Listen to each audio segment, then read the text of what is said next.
വർഷമായിട്ട് എൻ്റെ അച്ഛന് ലിവറിന് അസുഖമായിരുന്നു. അങ്ങനെ കോട്ടയം മെഡിക്കൽ കോളേജിൽ സർജറി ചെയ്യാതെ പറഞ്ഞിരിക്കുകയായിരുന്നു. 50 ലക്ഷമാണ് പറഞ്ഞിരുന്നത്. പക്ഷെ ഞങ്ങളെ കൊണ്ട് 50 ലക്ഷം കൂട്ടിയാൽ കൂടുന്ന ഒരു എമൗണ്ട് അല്ലായിരുന്നു.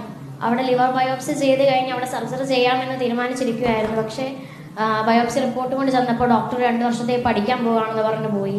പിന്നെ എന്ത് ചെയ്യണമെന്നറിയാതെ ഞങ്ങൾ നിൽക്കുമായിരുന്നു. പിന്നുള്ളത് തിരുവനന്തപുരം മെഡിക്കൽ കോളേജാണ്. അവിടെ ചെന്നാലും രോഗികളെ തറയെ കിടക്കേണ്ട അവസ്ഥയാണ്. വേണ്ടത്ര കാര്യത്തോടെ അവർ നോക്കുന്നില്ല. ഞങ്ങളുടെ അനുഭവമാണ് ഞങ്ങൾ പറയുന്നത്. അങ്ങനെ ഞങ്ങൾ പ്രൈവറ്റ് ഹോസ്പിറ്റലായിട്ടുള്ള എറണാകുളത്ത് കൊണ്ടുപോകായിരുന്നു ഹാസ്റ്റലിൽ. ഈ കഴിഞ്ഞ ഡിസംബർ 26 എൻ്റെ അച്ഛൻ്റെ സർജറി കഴിഞ്ഞു. ഞാൻ എൻ്റെ 70% ലിവർ എൻ്റെ അച്ഛന് കൊടുത്തു. സർജറി സക്സസ്ഫുൾ ആയിട്ട് നടന്നു. പക്ഷേ പെട്ടെന്നുണ്ടായ കാർഡിയാക് അറസ്റ്റ് കാരണം ഈ ജനുവരി 30 എൻ്റെ അച്ഛൻ മരണപ്പെട്ടു. ഇപ്പം ഞാനിവിടെ നിൽക്കുമ്പോൾ ഏറ്റവും കൂടുതൽ സന്തോഷിക്കുന്ന എൻ്റെ അച്ഛനായിരുന്നു. ഞാൻ ജീവിച്ചിരിപ്പുണ്ടായിരുന്നെങ്കിൽ, ഈ സർജറി നേരത്തെ നടന്നിരുന്നു എങ്കിൽ, അതിനുള്ളൊരു സംവിധാനം നമ്മുടെ കേരളത്തിലെ ഹോസ്പിറ്റലുകളിൽ ഉണ്ടായിരുന്നുവെങ്കിൽ ഇന്ന് എൻ്റെ അച്ഛൻ ജീവനോട് ഉണ്ടായിരുന്നതിന് ഒരു പക്ഷേ. എൻ്റെ അച്ഛൻ്റെ വലിയ ആഗ്രഹമായിരുന്നു എന്നെ നഴ്സാക്കണം എന്ന്. അപ്പം എനിക്കൊരു ചേട്ടനാണുള്ളത്. അച്ഛൻ്റെ അസുഖത്താൽ ഞങ്ങൾക്ക് പഠിക്കാൻ മുമ്പോട്ട് പറ്റിയില്ല.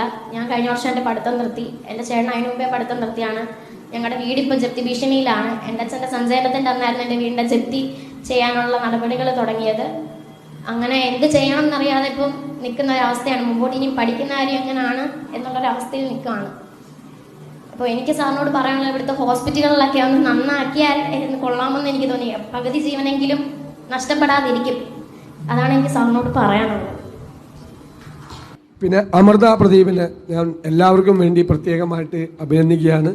മോള് +2 കഴിഞ്ഞിട്ടേ ഉള്ളൂ. പിതാവിന് 70% ലിവർ കൊടുത്ത ഒരാളാണ്. നിങ്ങൾ 2 കുട്ടികളും പഠിത്തം നിർത്തിയ 2 കുട്ടികളും ഒരു കാരണവശാലും പഠിത്തം നിർത്താൻ പാടില്ല. 2 കുട്ടികളും പഠിക്കണം. നിങ്ങൾക്ക് ഉണ്ടായിരിക്കുന്ന സാമ്പത്തികമായിട്ടുള്ള പ്രയാസങ്ങൾ കൂടി നമ്മൾ അഡ്രസ്സ് ചെയ്യും. ഞാൻ വിശദാംശങ്ങളിവിടെ പറയുന്നത് ശരിയല്ല. ഒരു കാര്യം തീർച്ചയാണ്, അവർ പഠിത്തം നിർത്തില്ല. 2 കുട്ടികളും പഠിക്കും, തുടർന്ന് പഠിക്കും.